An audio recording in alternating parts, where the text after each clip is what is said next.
तो मैंने बोला था कि अगर किसी फंक्शन का ग्राफ पड़ा है, कुछ नहीं पढ़ाऊंगा, मतलब कुछ लिखाऊंगा नहीं, ऑलरेडी लिख चुके हैं, इसलिए सिर्फ सुने और काम शुरू करते हैं। 2 दिन तो सिर्फ समझाने में ही लग गया, वो भी 5 पॉइंट। कि डोमेन के लिए हम एक्स एक्सिस को वॉच करेंगे, रेंज के लिए वाई एक्सिस, कंटिन्यूटी के लिए ग्राफ कंटिन्यूअस है तो फंक्शन भी कंटिन्यूअस है, डिफरेंशियबिलिटी के लिए ग्राफ अगर स्मूथली बन रहा है, स्मूथ ग्राफ बन रहा है तो फंक्शन डिफरेंशिएबल काउंट होगा। नंबर ऑफ सॉल्यूशन के लिए अगर F X equal to G x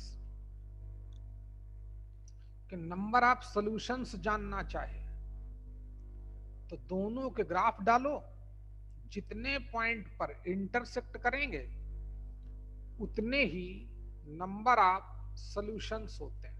चलिए ठीक, अब शुरू करें बच्चे। Graph of trigonometrical functions, graph of trigonometrical functions. सबसे पहले y equal to sine X का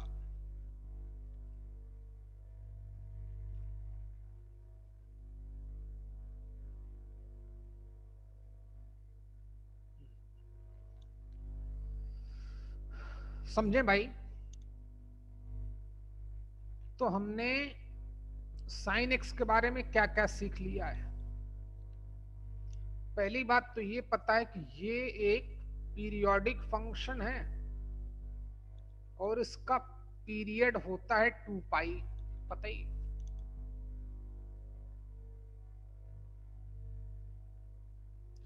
पीरियोडिक होने का मतलब भी पता है कि जितना इस फंक्शन का पीरियड होगा 2 पाई, क्यों है पता होगा, उतनी विड्थ तक, उतनी लेंथ तक ग्राफ बनाएंगे, आगे के लिए ग्राफ रिपीट करेगा, पता ही होगा। तो ये एक पीरियोडिक फंक्शन है, पढ़ चुके हैं। तो हमारा मेन मोटिव क्या रहेगा कि हम साइन एक्स का जो ग्राफ बनाएंगे कहां से कहां तक बनाएंगे, 0 से लेकर 2 पाई तक ओनली, आगे के लिए रिपीट कराएंगे, पीछे के लिए भी रिपीट कराया जाएगा।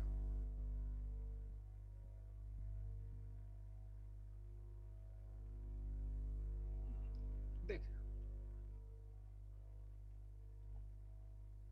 हाँ तो कुछ आइडिया ले लेते हैं। ये तो पता ही एक्स एक्सिस है, आप ग्राफ बाद में बनाना बच्चे हैं, पहले सीख लो भाई, क्योंकि ग्राफ बनाना हमारा मोटिव नहीं है। मोटिव हमारा कुछ डिफरेंट है।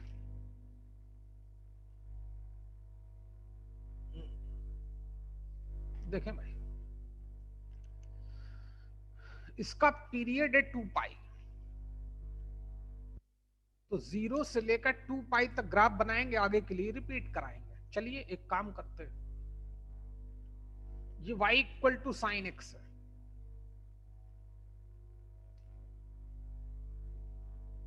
इसमें हमने क्या किया, x की वैल्यू 0 डाली। देखो कुछ कुछ वैल्यूज हमको पता है, साइन 0 की वैल्यू कितनी आती है, 0। ओके,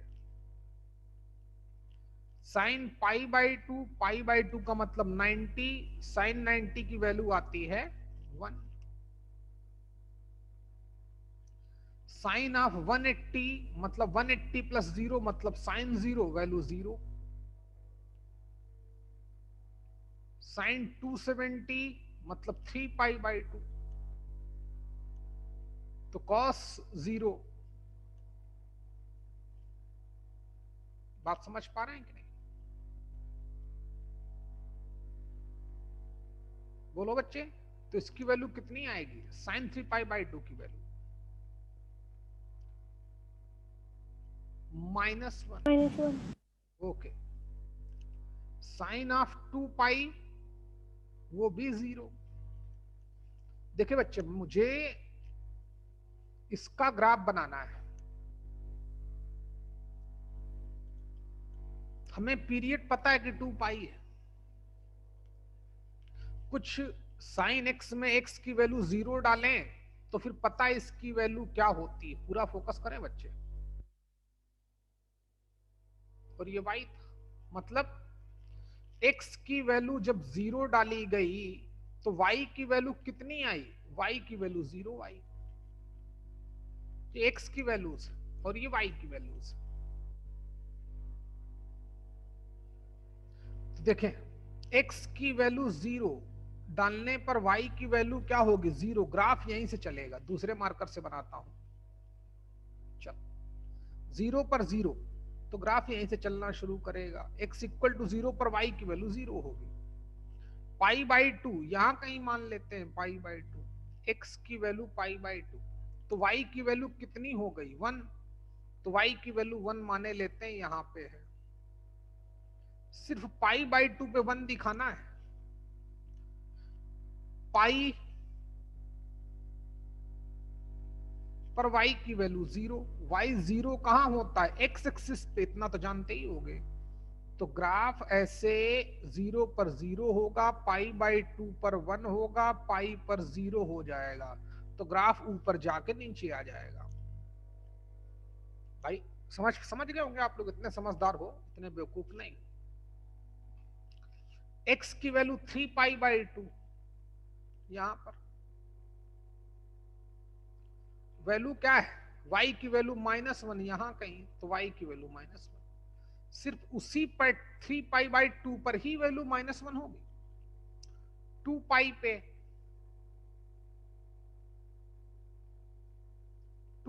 0।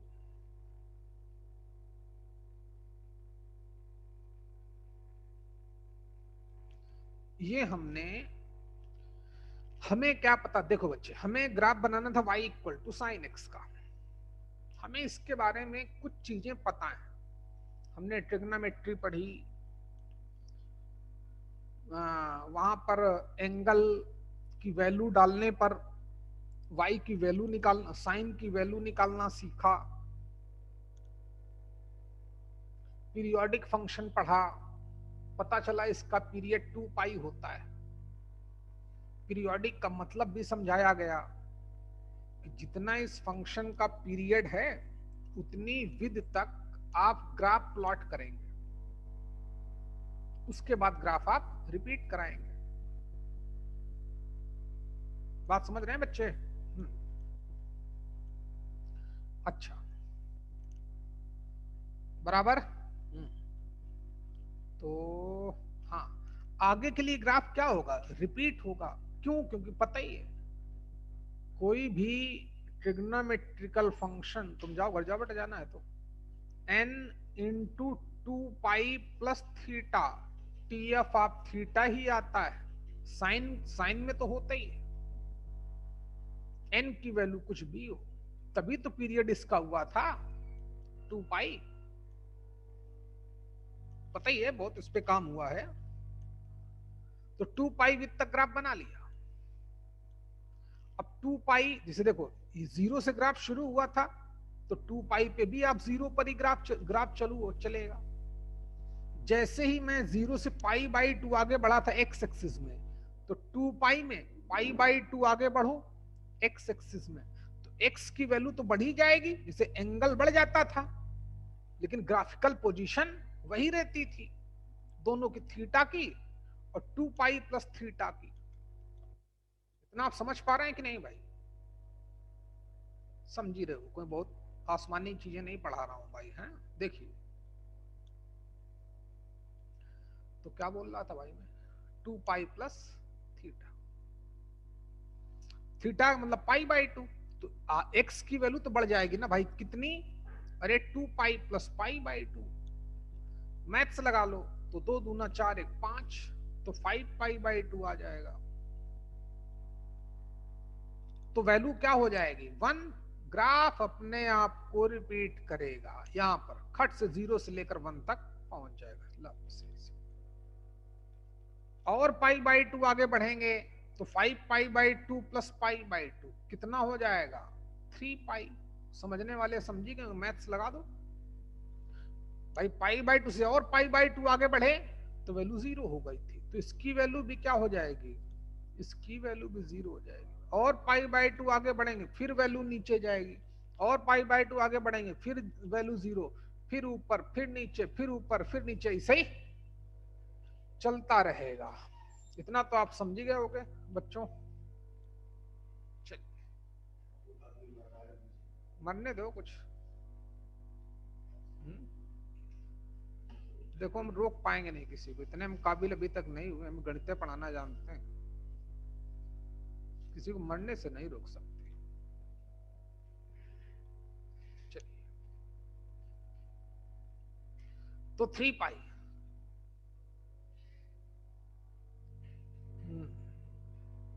अरे हट जा भैया। और पाई बाई 2 आगे बढ़ेंगे तो x की क्या वैल्यू हो जाएगी 3 पाई प्लस पाई बाई 2। उसी में कुछ लोग को पूछे तो नाक मुंह सिकोड़े, तो 7 पाई बाई 2। जाओ भाई, और पाई बाई 2 ऐड करेंगे तो फर्दर कितना आ जाएगा 4 पाई। चलो छोटा लिख देता हूं, और इनफाइनाइट दूर तक जा ही रहा है। वैल्यू क्या हो गई थी -1।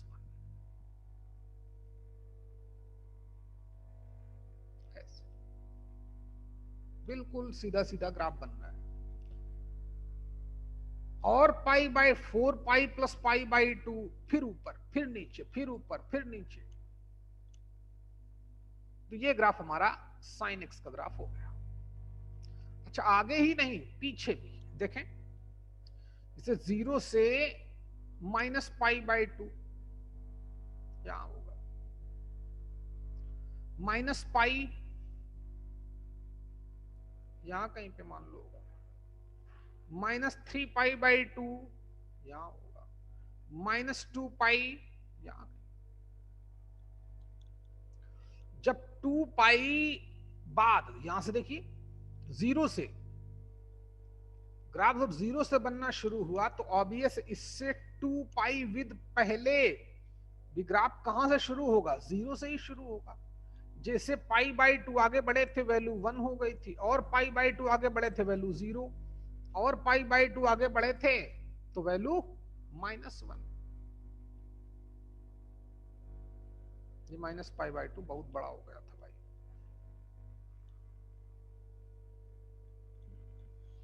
तो फिर वैल्यू -1 और पाई बाई 2 वैल्यू 0 बना डाल।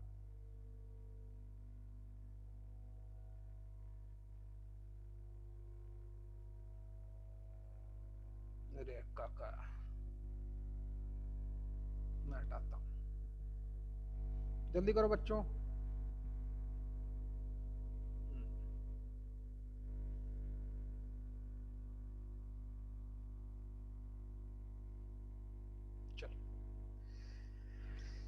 ये हमारा साइन एक्स का ग्राफ बनेगा ऐसे। सारी इंफॉर्मेशन लिखना, शायद मुझे नहीं लगता किसी को डाउट होना चाहिए, फिर भी किसी को दिक्कत है तो आप मुझसे पूछ सकते हैं।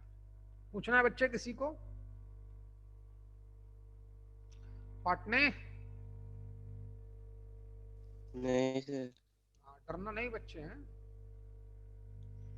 कि मैं तेज बोल दूं तो आप पूछो ही नहीं ना भाई, गंदी बात है। खूब पूछो, जल्दी करो।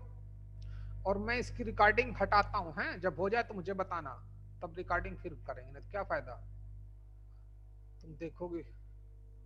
आप करना है तो बैठे रहो, टाइम खराब करता हूं तुम्हारा। हो गया ना सभी का ग्राफ बना लिया भाई? सूरज चलो भैया बस बस हो गया, इतने लोग बोल दिए बहुत है।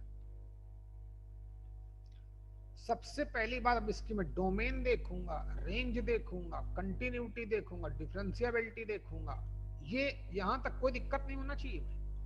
ये थोड़ा उल्टा मतलब छोटे छोटे ग्राफ बन गए, बड़ा ये और बड़ा होना चाहिए, क्योंकि जब सेम लेंथ बाद फिर रिपीट होगा ना अपने आप को, तो मान लो आपको समझ जाना चाहिए।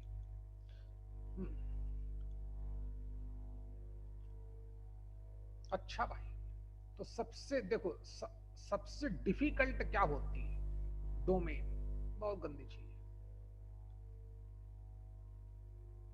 और डोमेन डोमेन इंपॉर्टेंस भी बहुत रखती है। रेंज तो देखते ही समझ में आ जाएगा, कंटिन्यूटी देखते ही पता चल जाएगी, डिफरेंशियबिलिटी देखते ही पता चल जाएगी, नंबर ऑफ सॉल्यूशन देखते ही पता चल जाएगा, डोमेन भी देखते पता चल जाएगा। लेकिन जब आप 3-4 क्वेश्चन कर लेंगे तब। अच्छा, तो जो पता चल रहा है पहले उसको देखें भाई। पहले तो लिख ही लो, क्योंकि मैं डोमेन ग्राफ बना लिया आपने। ये मेन मोटिव है बच्चे जो मैं लिखा रहा हूं है। ग्राफ तो तुम्हें कोई भी पढ़ा देता, किसी बुक से पढ़ लेते, कोई फर्क नहीं पड़ता। देखें, तो क्या बोल रहा था भाई? क्या पढ़ाने वाला था? इसकी डोमेन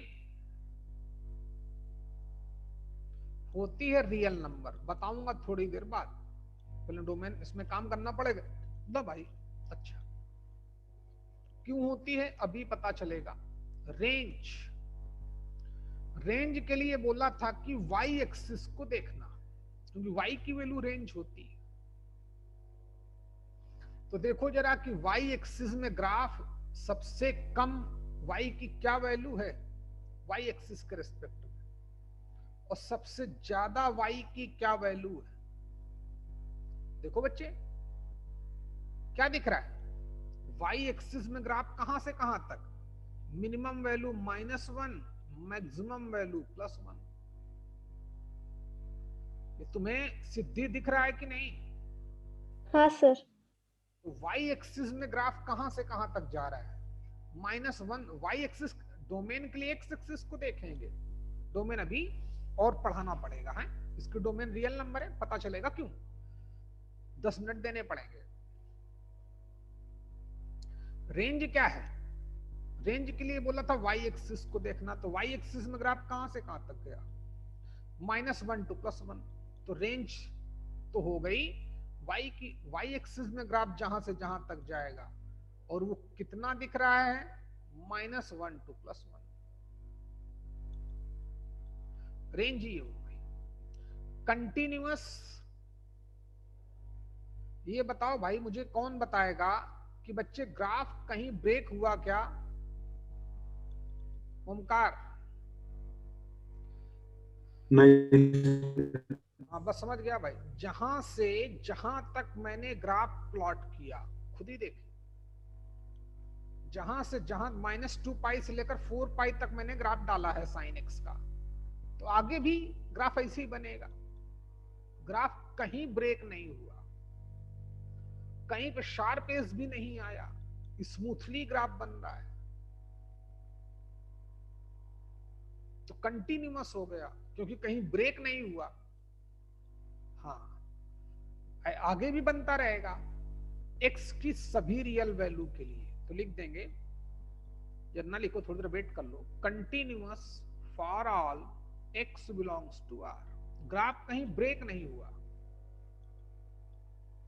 इसलिए साइन एक्स एक्स की ऑल रियल वैल्यू के लिए कंटिन्यूअस होता है। डिफरेंशियबिलिटी, कहीं पे शार्पेज नहीं आया, बिल्कुल स्मूथली ग्राफ बन रहा है ऐसे। वो तो मेरा पेन अच्छे से चलता नहीं है, ऐसे इतना, तो कहीं पे शार्पेज तो आया नहीं। तो हर एक पॉइंट पर फंक्शन क्या हो जाएगा? डिफरेंशिएबल हो जाएगा। तो जो साइन एक्स है वो डिफरेंशिएबल है for all x belongs to R. X की ऑल रियल वैल्यू के लिए ग्राफ देखें, एक्स एक्सिस के रेस्पेक्ट में एक्स की सभी रियल वैल्यू पर ग्राफ -3π/2 पर ग्राफ कैसा है? स्मूथ ग्राफ है कि नहीं? -2 पर स्मूथ ग्राफ है, 0 पर ग्राफ स्मूथ है, π/2 पर, π/6 पर, π/6 यहां कहीं होगा मान लो, π/6 पर वहां पे भी ग्राफ स्मूथ है। एक्स की हर एक वैल्यू पर ग्राफ क्या है? स्मूथ है। इसलिए फंक्शन एक्स की ऑल रियल वैल्यू पे डिफरेंशिएबल है, कहीं ब्रेक नहीं हुआ, तो ग्राफ कंटिन्यूअस।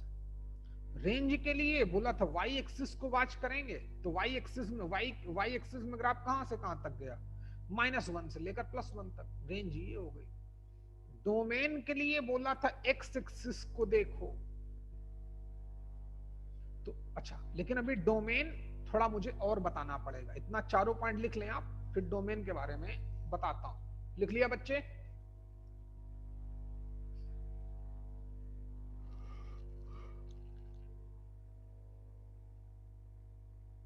अच्छा, ये बताओ कि इसकी रेंज में किसी को कोई दिक्कत? इसकी रेंज -1 to +1 हुई, सिद्धि तुमको कोई प्रॉब्लम? No sir. बात प्रॉपर समझ में आई कि नहीं आई? हाँ sir. Continuous x belong to r, ये बात समझ में आ गई? हाँ सर।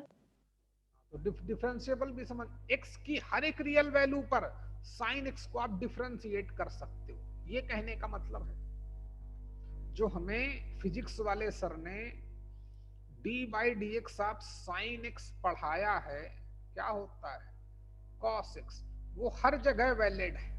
हर जगह वैलिड का मतलब एट x इक्वल टू π/4 पूछेगा तब भी जो आएगा वही आंसर होगा, एट x इक्वल टू π/4।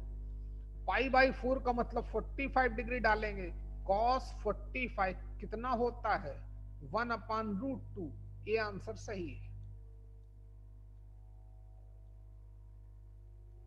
समझ पा रहे हैं कि नहीं? sin x का d/dx जो आपने सीखा है cos x, मैं बताऊंगा कहां से आया, मेरा काम है जब पढ़ाऊंगा। लेकिन जो भी किसी ने भी पढ़ाया है, समझाया है या रटवाया है, लिखवाया है, तो जो d/dx ऑफ sin x है वो cos x हर एक के लिए वैलिड है। d/dx of log x equal to 1/x, x की हर एक वैल्यू पे वैलिड नहीं है, याद रखिएगा। हाँ,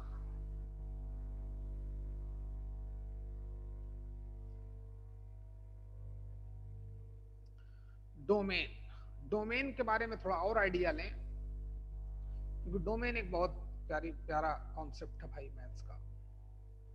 चलिए डोमेन के बारे में थोड़ा और पढ़ना। रेंज तो समझ में आ जाता है, रेंज वाई एक्सिस में ग्राफ, अब एक्स एक्सिस में देखना है, पूरा देखना है।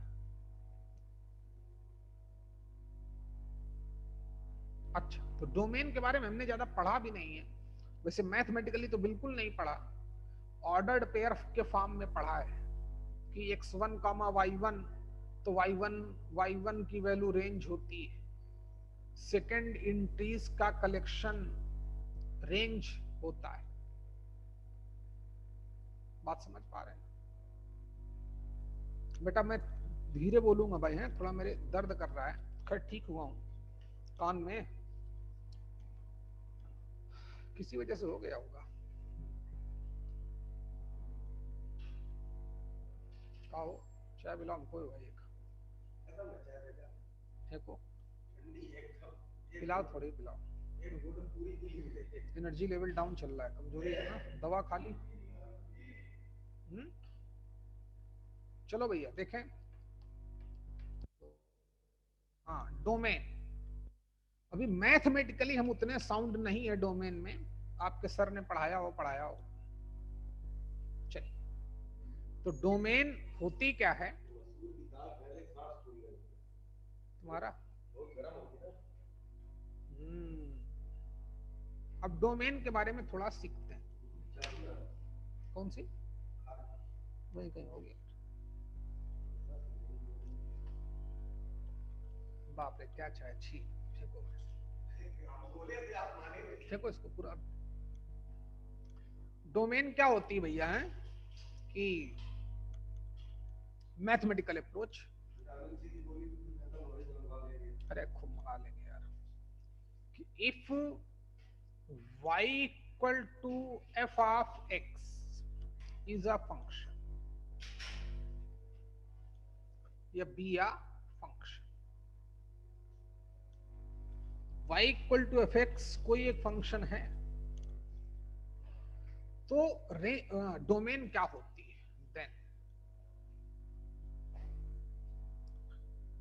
each value of x, बोल दो लड़के को, at which वैल्यू तो x की ही, x की वैल्यू ही डोमेन होती है, लेकिन कुछ कंडीशन माननी चाहिए। Eight which y is defined, और डिफाइंड कोई बहुत बड़ा वर्ड नहीं है, डिफाइंड का मतलब रियल, रियल होना चाहिए। डोमेन क्या होती है किसी फंक्शन की, कि अगर y equal to F x, कोई भी एक फंक्शन, तो x की वो वैल्यूज जहां पे y रियल आए, हर एक वैल्यू नहीं, डोमेन एडमिट कर ली जाएगी कि हाँ तुम भी डोमेन हो, तुम भी डोमेन हो। बात समझ पा रहे हैं कि नहीं?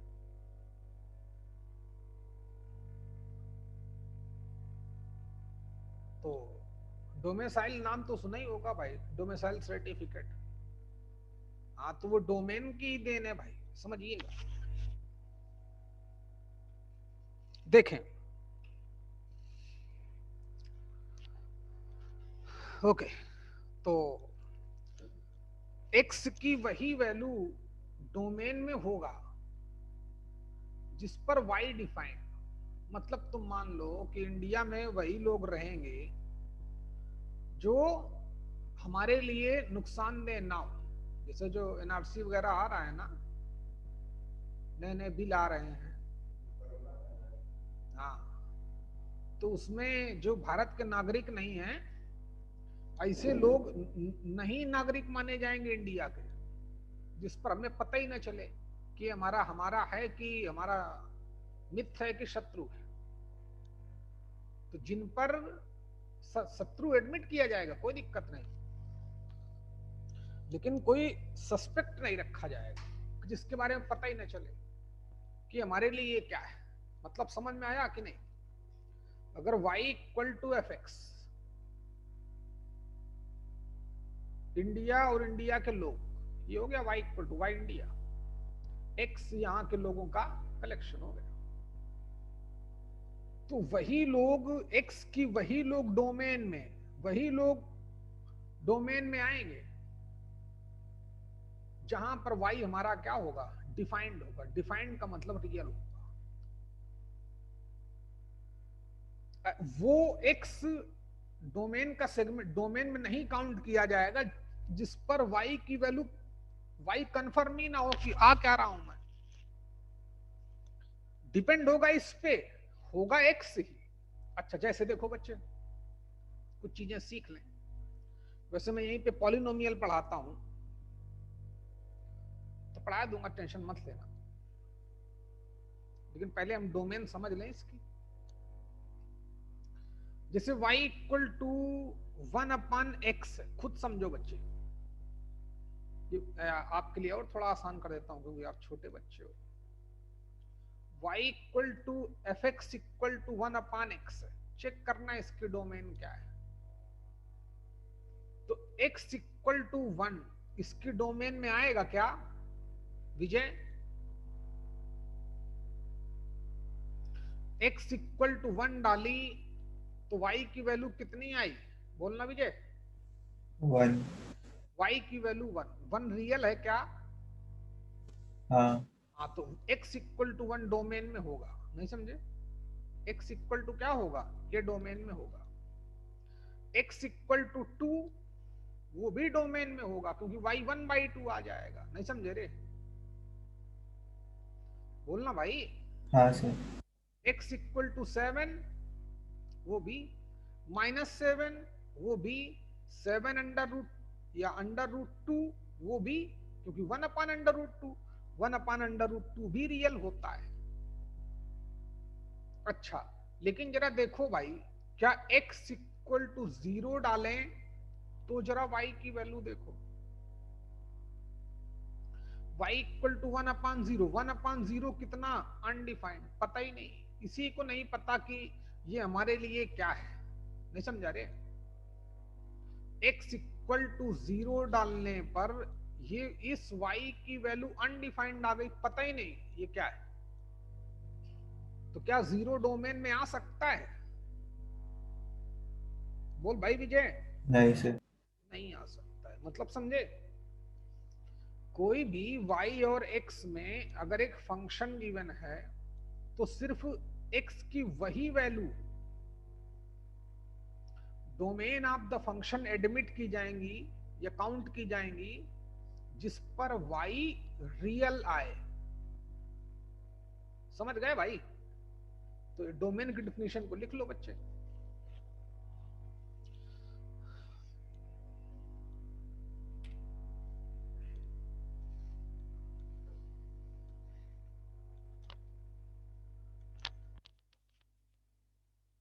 कल भाई कोई क्लास नहीं है, थोड़ा हम लोग भी कल पूरा रिलैक्स करेंगे, थक गए हैं पूरा। और कोरोना की इतनी गंदी गंदी अफवाह तो नहीं है भाई, इतनी गंदी गंदी सूचनाओं से बिल्कुल परेशान हो गए। कल कोई क्लास नहीं। तो तुम लोग कम से कम न्यूज पढ़ो, वीडियो कम से कम देखो, निगेटिव बिल्कुल मत रहो, है ना? और कम से कम लोगों से मिलो। इसलिए तुम्हारा टेंशन है, इसलिए टेस्ट भी नहीं रखा। ये तो टेस्ट अनाउंस था, अगले संडे टेस्ट करवा देंगे भाई, जब गवर्नमेंट टेस्ट नहीं ले रही भाई। इतना पैनिक है, लेकिन चलो तुम्हें खैर कोई फर्क नहीं होने देंगे, क्योंकि तुम्हारे ऊपर रक्षा कवच है भाई। तुम्हारे माता पिता का टेंशन न लेना। हाँ, तो आगे की कहानी कि क्या बोल रहा था भाई? डोमेन का खेल समझ में आया भाई? अगर y equal to F x कोई फंक्शन है तो x की वही वैल्यू डोमेन में आएंगी जिन पर y हमारा डिफाइंड होगा। तो जैसे यहां पर 1/x, जबकि x इक्वल टू 0, 0 एक रियल वैल्यू है, जानते ही होगे। लेकिन x इक्वल टू 0 डालने पर 1/0 अनडिफाइंड, y अनडिफाइंड आ गया, तो 0 डोमेन में नहीं हो सकता। बात समझ पा रहे हो कि नहीं? अच्छा, कुछ चीजें तो पता ही होंगी कि अगर दो रियल नंबर हैं, अल्फा एंड बीटा, कोई भी दो रियल नंबर्स हैं, तो अगर मैं अल्फा की पावर 200 करूंगा तब भी रियल आता है। जानते हो कि नहीं बच्चे? भाई जैसे मान लो 2 है, 2 की पावर 200 करूंगा तो कोई ना कोई वैल्यू आएगी, वो तो रियल ही होगी ना भाई। दो रियल नंबर का सम करेंगे वो भी रियल ही आता है, पता ही होगा। डिफरेंस करेंगे वो भी रियल आएगा, प्रोडक्ट करेंगे वो भी रियल आएगा। ये बेटा धीमा करोगे? अल्फा बाई बीटा करेंगे तो वो भी रियल आएगा, बस बीटा 0 ना होने देना। डिनोमिनेटर 0 नहीं होना चाहिए, क्योंकि डिनोमिनेटर 0 हो गया तो वैल्यू क्या आ जाएगी? अनडिफाइंड। थोड़ा थोड़ा याद आइडिया आ रहा होगा कि जब मैं साइन टेक्निक मेथड आपसे डिस्कस कर रहा था तो बोला था कि जिन पॉइंट पर डिनोमिनेटर 0 होगा वो पॉइंट क्या होंगे? सॉल्यूशन का पार्ट नहीं हो सकते। क्लियर हो गया कि नहीं बच्चे? क्योंकि वो डोमेन से बाहर है, वो डोमेन में ही नहीं है। तो जिन पॉइंट पर डिनोमिनेटर 0 होगा, क्योंकि डिनोमिनेटर 0 का मतलब वैल्यू अनडिफाइंड हो गई, y अनडिफाइंड हो गया, तो वो डोमेन में ही नहीं होता है। अच्छा भाई,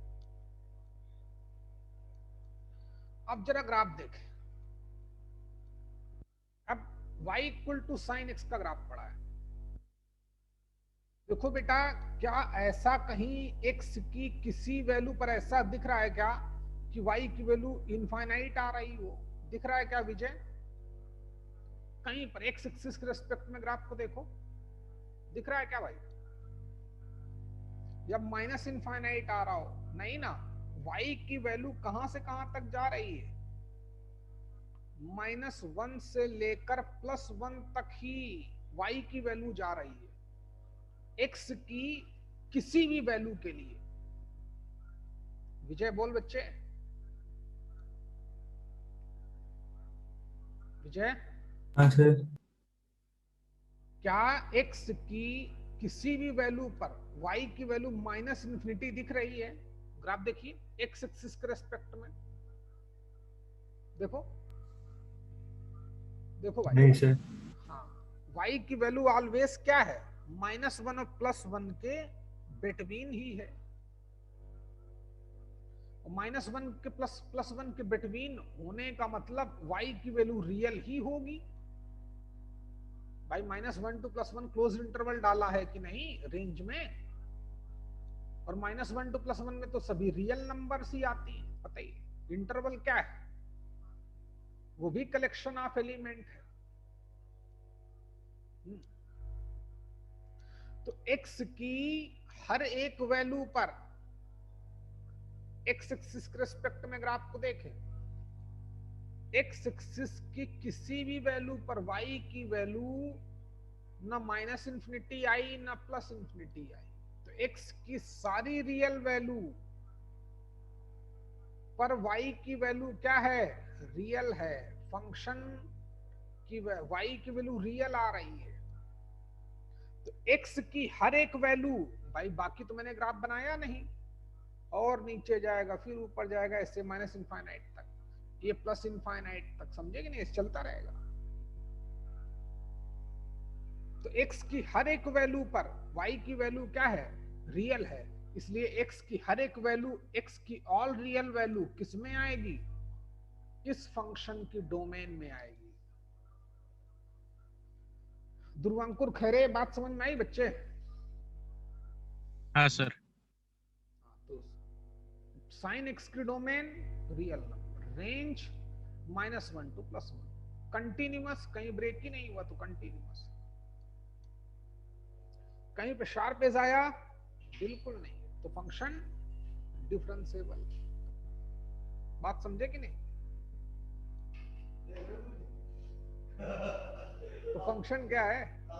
तो फंक्शन हमारा डिफरेंशिएबल है यहाँ पे।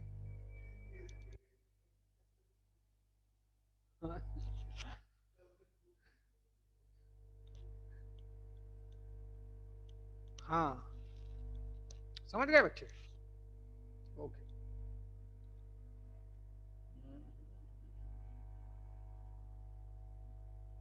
ठीक, कोई दिक्कत भाई किसी को? लड़की दिव्या, तुम्हें बेटे कोई दिक्कत इसमें? नहीं सर। पूरा क्लियर है ना भाई? डोमेन क्यों रियल नंबर हुई? रेंज क्यों -1 to +1 हुई? डोमेन क्या होती है? डोमेन वैल्यू तो x की होती है, लेकिन वही वैल्यू जिस पर y हमारा रियल आए। बस भाई आज मैं इतना ही पढ़ाऊंगा है, क्योंकि मेरा बोला था कल भी मैंने शाम वाले बच्चों को नहीं पढ़ाया था। ठीक हो रहा हूँ धीरे धीरे, 90% तक ठीक हो गया। तो बाकी कल इस पे और काम होगा। तुम्हारा बेसिक बनना ग्राफ में शुरू हो गया, तो सब आसान लगेगा। देखो हमने पीरियोडिक फंक्शन पढ़ा, उसका भी यूज हो गया। डिफरेंशियबिलिटी 2 दिन पढ़ा, लगभग 1.5 दिन पढ़े हम लोगों ने। तेज बोलता हूं तो मेरा दर्द करता है, इसलिए बच्चे नहीं भाई हैं। आज के लिए इतना ही पढ़ाना जरूरी था। कल अब अपनी क्लास कितने बजे होगी आपकी? इसी टाइम पे आप आएंगे हैं? कल भाई मैं तो बिल्कुल नहीं क्लास लूंगा, किसी की कोई क्लास नहीं। ठीक है? किसी को दिक्कत तो पूछ सकते हो। तेज बोलता हूं तो मेरा दर्द करता है। चलो बच्चे, क्लास ओवर, क्विट कर जाओ, या कोई डाउट हो, कुछ पूछना है तो पूछो। नहीं पूछना है घर जाओ आराम। घर का मतलब थोड़ा रिलैक्स करो और थोड़ा करते हैं बेटा स्टीरियो आइसोमेरिज्म के बारे में। देखो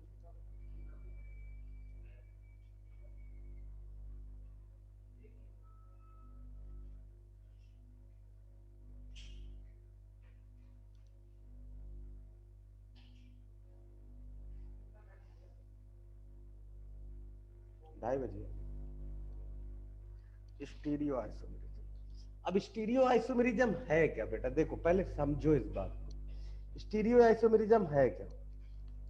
स्ट्रक्चरल आइसोमेरिज्म जो था वो फ्री रोटेशन में था। कैसा था? फ्री रोटेशन में। स्ट्रक्चरल आइसोमेरिज्म जो है वो फ्री रोटेशन था। स्टीरियो आइसोमेरिज्म में क्या है बेटा? रिस्ट्रिक्टेड रोटेशन है, कंपाउंड्स के बीच में रोटेशन नहीं होता स्टीरियो में, और स्ट्रक्चरल में कंपाउंड के बीच में रोटेशन हो जाता है। बात समझ में आई ना? बस यही मेजर डिफरेंस है। अब देखो, अब इसकी डेफिनेशन लिखो। टू और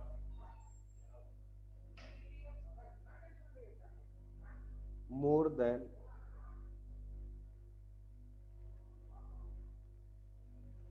two compound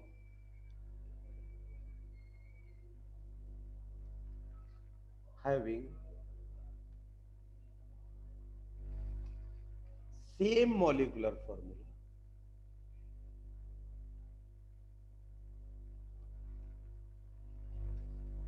and same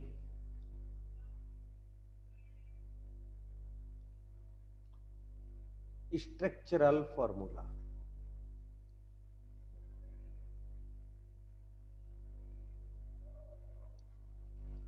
but different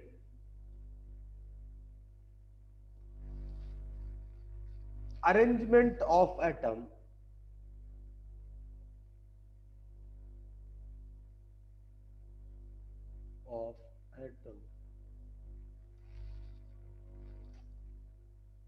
or group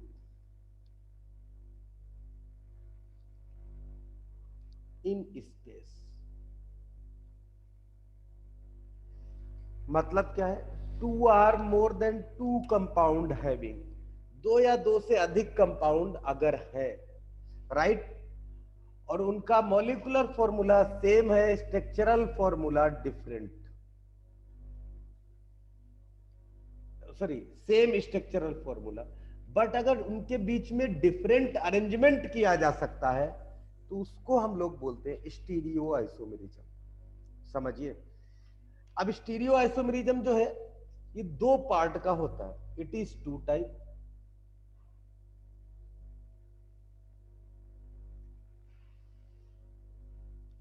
ये कितने तरीके का है? दो तरीके का। कौन कौन सा है?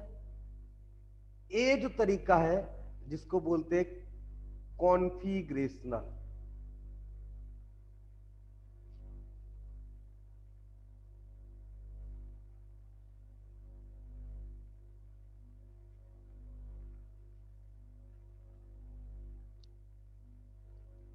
आइसोमेरिज्म, और बी जो पार्ट है उसको बोलते हैं conformational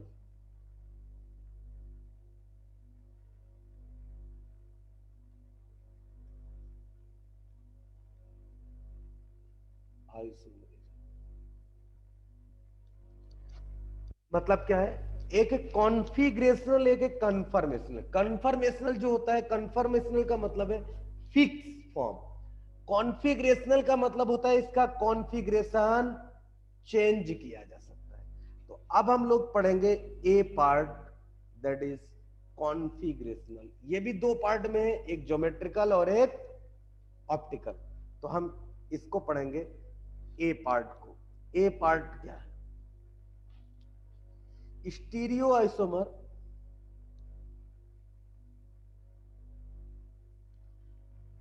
which cannot be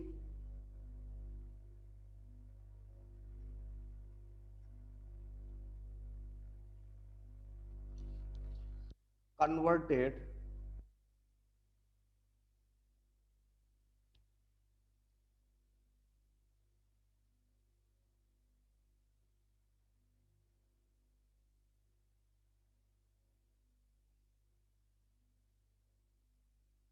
at RT। RT का मतलब क्या है?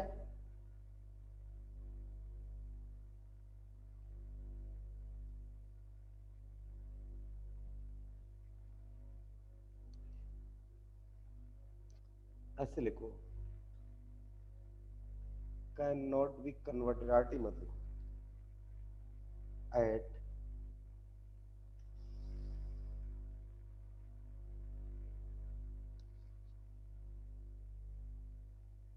ड्यू टू, अरे यार गड़बड़ हो रहा है, एक second,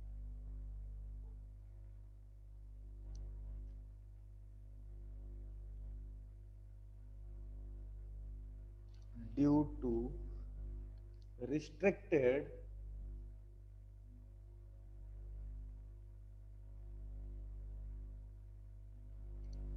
rotation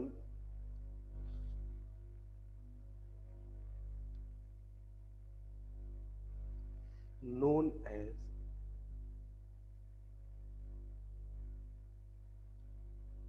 geometrical isomerism, known as geometrical isomerism।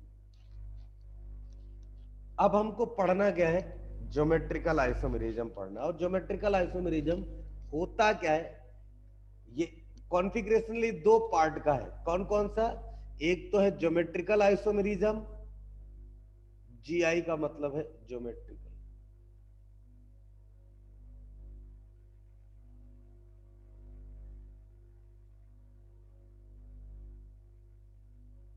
Geometrical isomerism. एक तो है ज्योमेट्रिकल आइसोमेरिज्म और एक होता है ऑप्टिकल आइसोमेरिज्म। इसके बाद हम पढ़ेंगे ऑप्टिकल आइसोमेरिज्म। तो पहले हम बात करते हैं ज्योमेट्रिकल आइसोमेरिज्म की। तो यहां हेडिंग डालो ज्योमेट्रिकल आइसोमेरिज्म।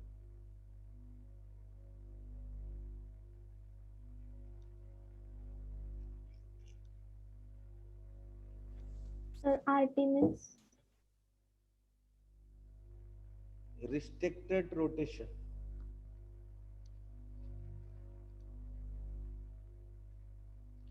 उसी को लिख दिया हमने आरटी। ये है जीआई, ज्योमेट्रिकल आइसोमेरिज्म। अब इसका हम दो पार्ट में इसको डिफाइन करेंगे और फिर इसके बारे में सीखना स्टार्ट करेंगे। पहला पॉइंट है, ये ज्योमेट्रिकल आइसोमेरिज्म कहां कहां अप्लाई है ये समझिए। इन alkenes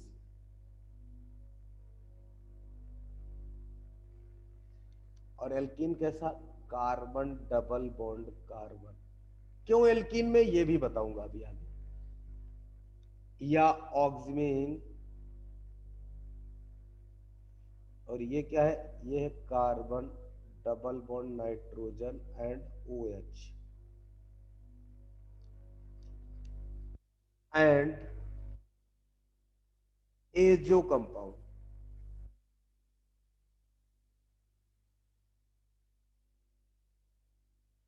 that is nitrogen double bond nitrogen single bond are so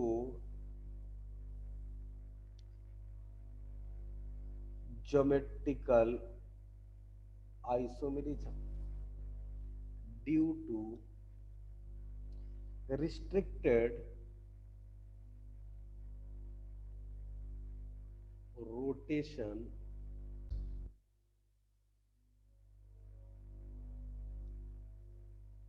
sir आपका स्क्रीन शेयरिंग रुक गया। क्या होगा, क्या बोल रहे भैया, अरे स्क्रीन क्या, शेयरिंग रुक गया था। स्क्रीनशॉट रुक गया था? स्क्रीन शेयरिंग रुक गया। नहीं रे, नेट चला गया था। लिख लिया आप लोगों की नहीं लिखा? नहीं सर। चलो दोबारा स्टार्ट करो, दोबारा लिखते भाई, ये तो बड़ा आफत हो गई है। देखो